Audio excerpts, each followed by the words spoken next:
Hi, do you like SCPs? Okay, good. Today, I started creating a retro-style SCP game, but guess what? You're the SCP! I know, very original, right? And I did this in Unreal Engine 5, and I've never made a proper game before in Unreal Engine 5, so let's just hope I can actually do this. This devlog series acts as sort of a diary. Each video only shows 7 days of progress. I try to do as much as I can within this short time period. It can be pretty mentally draining considering I've just got exams right around the corner, and also I make these videos and these games in my dad's attic. I mean, no offense to my dad's attic, but I plan on releasing a new devlog at least twice a month. I also try to upload at least one video per week on the channel. If that sounds good to you, don't subscribe, because everybody else says subscribe at the start, but that doesn't make sense. Please watch this entire video, and if you think I'm cool, you know what to do. I hope you enjoyed joining me on this journey, and maybe, just maybe, you'll feel inspired to do your own stuff. And if any of you guys do end up making your own stuff, such as video games, stuff like that, please share it with me, because I want to play it on a live stream. Anyways, that's enough rambling from me. Let's start with day 1.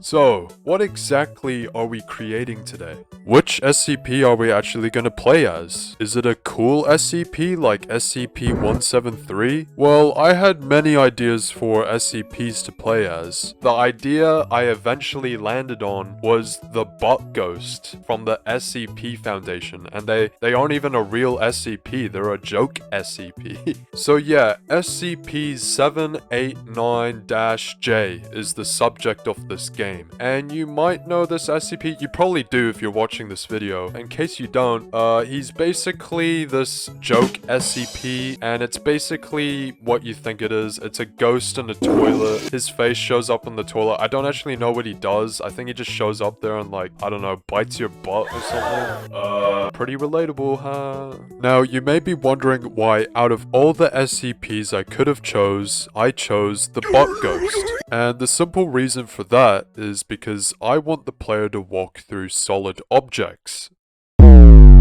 Stuff like walls. I can't think of anything else. So, to kick things off, since I'm an absolute idiot who doesn't know how to program, I'll begin work on something that I do know how to do, and that's building. Since this is an SCP game, we're obviously gonna have to build the SCP Foundation for this. Problem is, the SCP Foundation is, it's kinda big. In order to tackle this problem, what I'm gonna do is I'm gonna build the corridors/hallways for the SCP Foundation. And basically, later on, I plan on copying and pasting them so I don't have to build every individual thing by hand. So, first things first, here's some footage of me working on the SCP hallways. I want to keep the idea of class objects maintained while doing this, so what I've done is I've color-coded each hallway to its own specific color. Now, if for whatever reason you're not familiar with the SCP Foundation, each color represents its own class object, where green obviously means safe. The SCPs you're gonna see here are not likely to hurt you in any way. Orange represents Euclid, or Euclid, however you pronounce it, which is basically where the SCPs can hurt you, but they're not getting out of their way to hurt you. And red represents Keter, or Keter, however you pronounce that. And that basically represents what you're probably thinking, which is SCPs, which are not nice guys, and they want to kill you for some reason. They just want to kill you. So, here's a quick showcase of what I've done. Enjoy.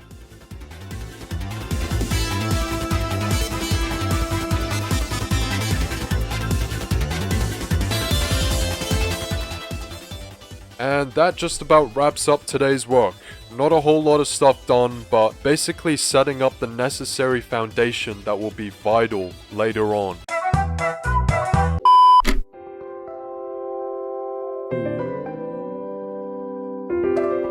Rise and shine, everyone! and welcome to day 2. Today, I plan on continuing building more stuff to copy and paste later on, which includes the lovely Class D cells. I also originally intended to work on possibly some key cards and keycard doors today, but unfortunately, I ran out of time for that today, so I don't know why I'm recording this. So, let's begin with the Class D cells. To start off, I copied and pasted the floor that we made yesterday, since that wasn't going to be any different. And as you guys can see, the copying and pasting is already coming in handy. The next thing I did is I did the walls, and I initially copied and pasted the older ones from yesterday, but I put a different texture over them so I didn't look lazy. Yeah. After that was all done, it was a good idea to light up the place, so I got some pre-made light models provided by Unreal Engine and used that. After that, I decided to add some props into the cell just so it wasn't, you know, bland and empty. I wanted to make sure that the vibes from the cell made it so the player did not want to stay there. And don't worry guys, I added a toilet. I almost forgot that toilets even existed, so I sort of stuck it in the middle here. It sounds and looks a bit silly, and I guess it is, but this is the SCP Foundation. They don't treat their prisoners like hotel guests. At least that's what I'll tell people when they ask why there's a toilet there. I might move it later on since it's kinda stupid. I eventually added in the ceiling and did some finishing touches. Nice. Here's the final result.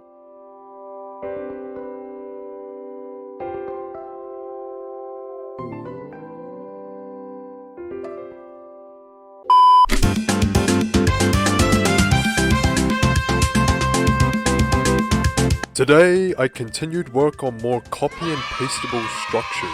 I constructed some cool looking pillars, each with its own color code of course. After that was done, the next thing I wanted to do was finally get to some programming. I figured the easiest way to start programming is probably to begin with something simple like a keycard or a keycard door. So, using Unreal Engine's handy dandy model store, I found a sci-fi looking door that didn't cost me a buck. There was a problem though, and that's the fact that the model had 2 doors instead of 1. And I didn't want 2 doors. And I'm not even kidding, but I spent the next half hour to 45 minutes just trying to get rid of one of these doors. I don't know why things are so complicated in Unreal Engine, but in order to delete this one door, I ended up just trying to delete the billions of triangles within the model, since there wasn't any other option that I could find that would just let you straight up delete something in the model. Anyways, since that was taking ages, I ended up using Unreal Engine's Sculpt tool in order to shrink down what was left of the door. It's pretty hard work just to get rid of a damn door. Now, onto the juicy keycards. I initially started out by making the models for these bad boys. In order to do this, I inserted a flat plane into the world and I applied some custom keycard textures created by yours truly. I ended up finding some old unused keycard textures I made on Google Slides inside of my drive, and I polished them up a little bit and I ended up using those. By the time all of that was sorted out, it was finally time to get in some good old-fashioned programming. Since I'm an idiot, I literally can't do anything on Unreal Engine 5 without the help of tutorials. So, I would like to give a big fat shout out to Matt Aspland, and I apologize if I mispronounce your name, but you've been helping me out tons recently when it comes to Unreal Engine. If it weren't for you, dude, I wouldn't be alive today, so thank you. So, after spending about an hour or so getting around some blueprint code, I ended up with this.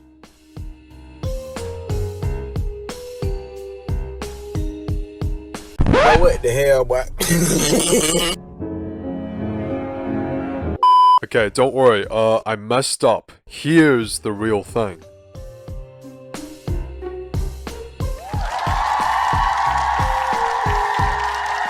So yeah, as you can see, it looks kinda dumb. The door shouldn't be going down like that, but it is. The reason for that is because Matt Asplan's video expects you to be using a normal door that swings on a hinge. Me, however, am a little bit different, and I'm using this fancy sci-fi door that I would like to go up and down instead of left and right like a normal door. And since I don't really like how it looks, I might have to trade this badass looking sci-fi door for a more normal looking door just so they can move properly without looking weird.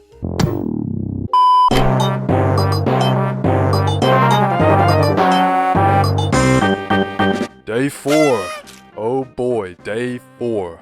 Okay, let's just say a lot of complicated shit happened today. Let's get into it. So, first things first, I wanted to get rid of that big ass sci-fi door since that clearly wasn't gonna work out. I went onto Unreal Shop where you can get free models and went on a search for a more normal looking door. While I was on the search, I found a lot of good stuff that didn't cost you anything. And I finally found something that I wanted to use, but then this happened. Yo guys, you know what I like? I like how when I click add to project, it adds it to my project. Like, this is really cool. Like, this is so awesome. Like, yeah, this is great. Yeah, man, here, add to project, yeah. Now at first I assumed it was my crappy PC not being able to keep up with my commands, but then I discovered after a few frustrating minutes of bashing my keyboard that they tell you, this model is not available for use in Unreal Engine.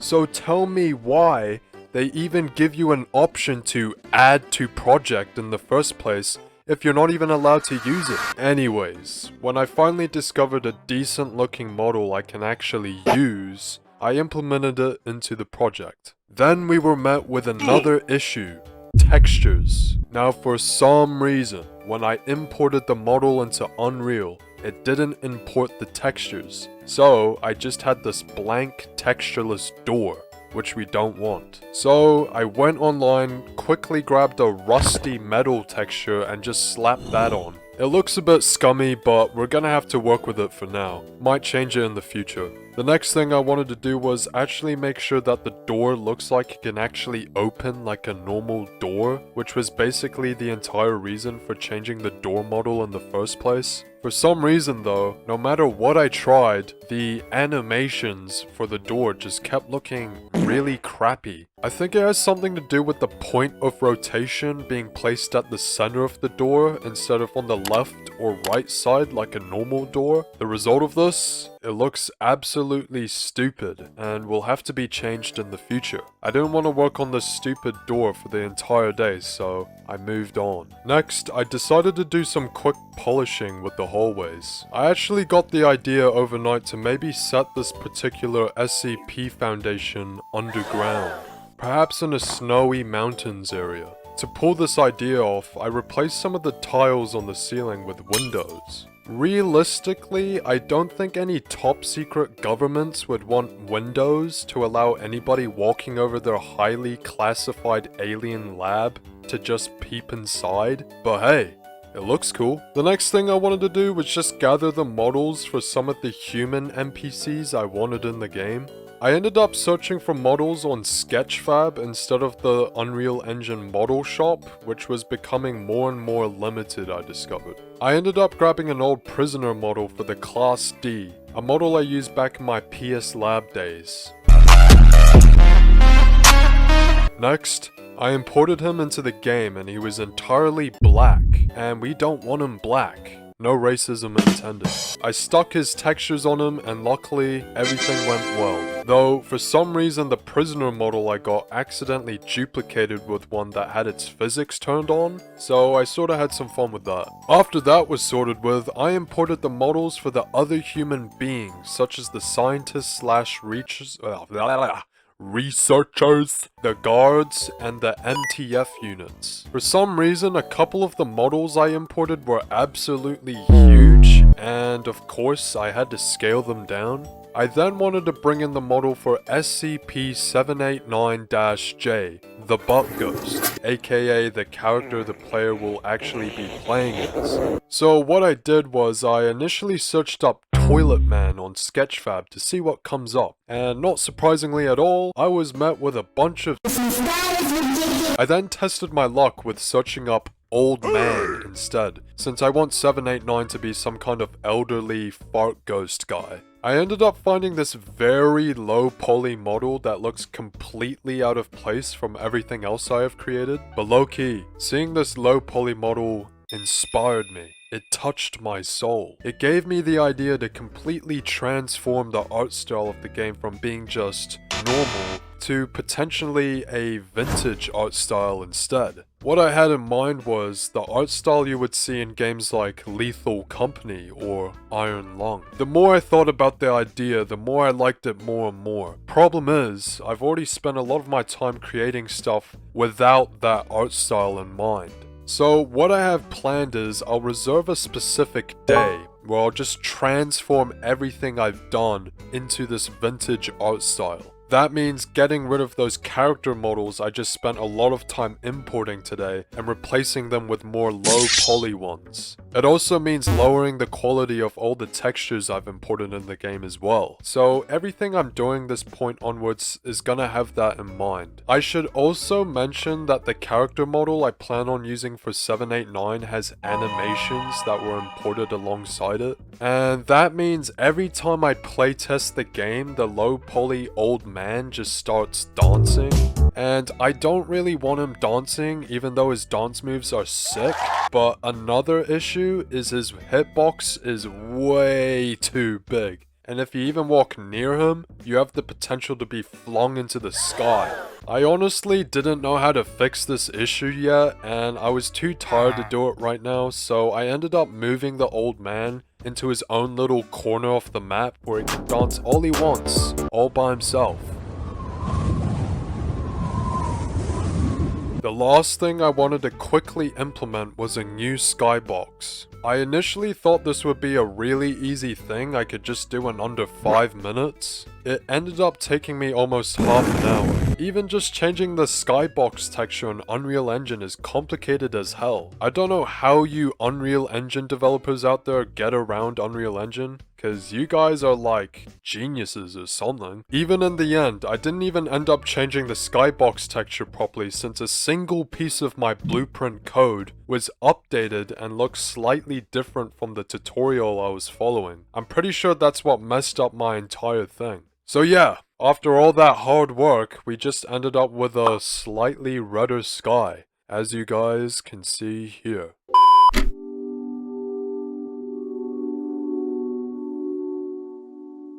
I didn't do any work on the project today since it's the first day back at school at the time of this recording. I should also probably mention that I'm allowed a maximum of a 1-day break per week. Why?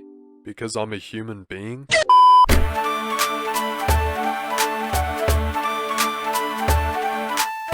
So you guys know how I said I wanted to reserve a day for basically restarting everything I've done in order for a more vintage art style? Well, ladies and gentlemen, today is that day. Now, I'm gonna be honest with you. When I first set out on this, I had no clue what I was doing. Now, I figured if I wanted to make the game more retro and vintage, that would basically mean the game would have to look more So what I did was I uploaded all the textures from the game into a dithering website. And now in case you don't know what dithering is, it's sort of a form of lowering the quality of an image, but not exactly. There's more to it. It's a bit hard to explain, but you can always look it up. Anyways, I got this idea from Baldi's Basics, a game that, similar to mine, is trying to replicate the older era of video games. I also decided really quick to just downscale the hallways and make them more compact. If I wanted to sell this vintage feel for the game, I felt like removing a lot of the empty space was ideal. I even replaced some of the light models with some more low poly ones to really sell the idea.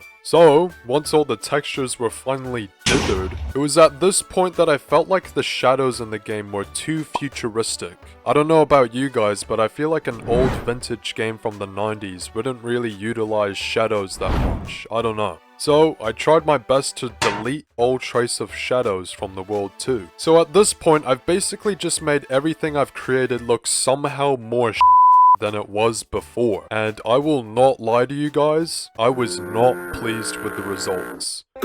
Instead of the vintage retro video game vibes I was aiming for, I just got lazy and crappy game developer vibes instead. And that's not really something I'm looking for right now. So, I took it one step further and I pixelated everything. And boy, that was the greatest decision of my life. So ladies and gentlemen, I would like to give a big fat shout out to SCP Dev on YouTube for quite literally the quickest yet easiest tutorial I've ever followed for Unreal Engine. Even though the guy in the video sounded like he was bored out of his mind and wanted to die. Alright, start up and make a new material. I'm gonna name mine post-process pixelated, name it whatever you want. Then open that up. Change the surface to post-process. So after all that was done, I spent some time optimizing the project to fit this new art style. So what I did was I adjusted some things such as the lighting and the brightness in order to make it fit with these new pixels. After that was complete, I finished up dithering the Class D cell, and boy, it looks straight out of a 90s game in my opinion. Or a highly advanced 90s game, should I say. It looks good. Here's a comparison between the original hallway and the new and improved retro hallway.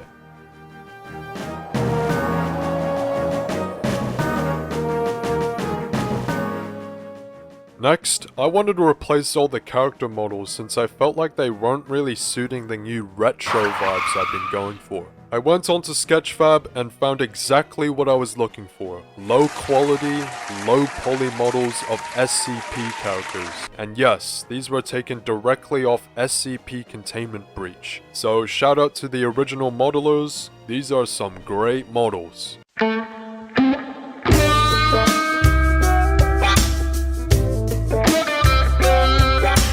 I imported each character into the game and honestly, I could look at them all day. They look too good. Now, I'm not exactly sure what I'll do with these models just yet. I'll admit, I'm a bit nervous to do anything with them because I figure there's gonna be hours of learning Blueprint and watching tutorials ahead of me. So I'm just gonna leave them as they are for now. The next thing I did was finally put some use to those crappy keycard doors I made earlier. I copied and pasted one of the keycard doors and added it to the Class D cell. And remember how they were moving in the center instead of on a hinge? Well, now we can't even get inside of the Class D cells because of that. Out of my way, son! Door stuck! Door stuck! Obviously, this is a problem I'll have to fix sometime in the future. The next thing I wanted to do was finally import the model for our very first iconic SCP. And what better SCP to choose than none other than Peanut himself. SCP-173. Now, I initially explored Sketchfab looking for only one 173 model, but I couldn't help but look at all these other great looking ones as well. I honestly couldn't decide which model to use since they were all great, and I didn't want to share a poll asking my Discord server about it because I didn't want to spoil this game project. So, why use one SCP-173 model when you can use all of them? And you may be thinking to yourself, isn't this the stupidest thing ever? And to that I say, maybe, but let me explain. While I was browsing the SCP-173 models, a genius idea came into my mind. Why don't I introduce the concept of alternate universes?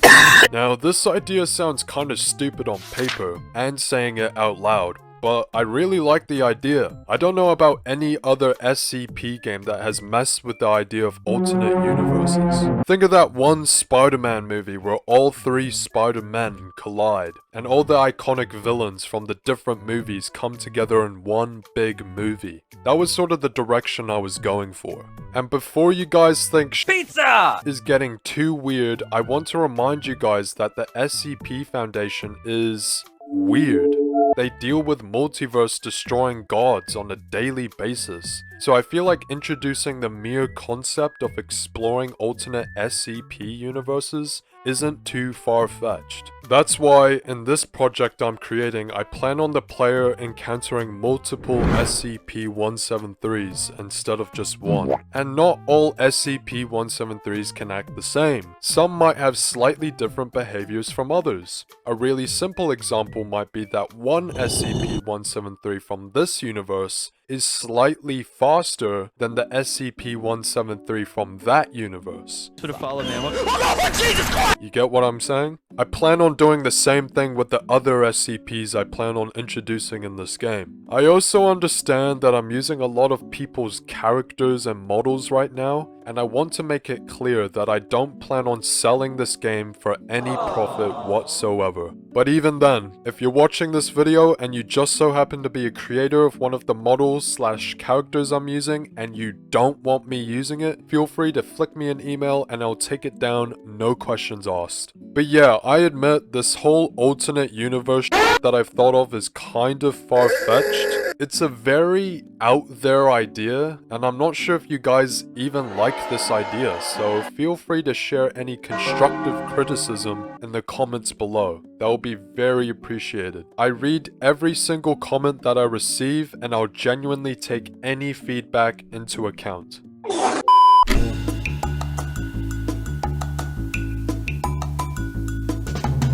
Welcome one and all to the last day of part 1. If you guys have been enjoying what you're watching so far, feel free to check out part 2, which will be uploaded in a week from now. I hope to see you there. Anyways, to kick off day 7, I wanted to create the foundation of another copy and pastable structure. The structure that I had in mind was the cafeteria / lunchroom for the SCP staff. The Class Ds just eat in their cells, of course. It was pretty easy to do this, just copy and paste the floor a few times, create a new color code to represent neutral grounds, and copy and paste that a few times, and boom. You've got yourself a massive empty building with no ceiling. So obviously there's a lot of empty space there to fill up, and I plan on adding the props and stuff such as the lunch tables, vending machines, all that good stuff later on.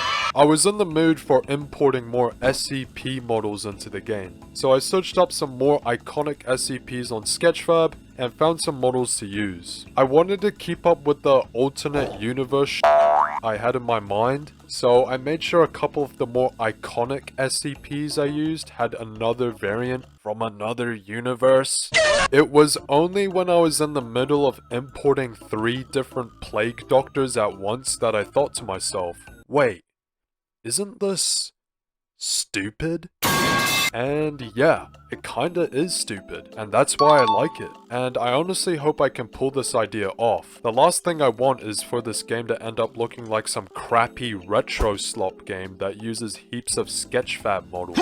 I managed to import SCPs such as 096, 049, 1048, and some of their variants that come from another universe.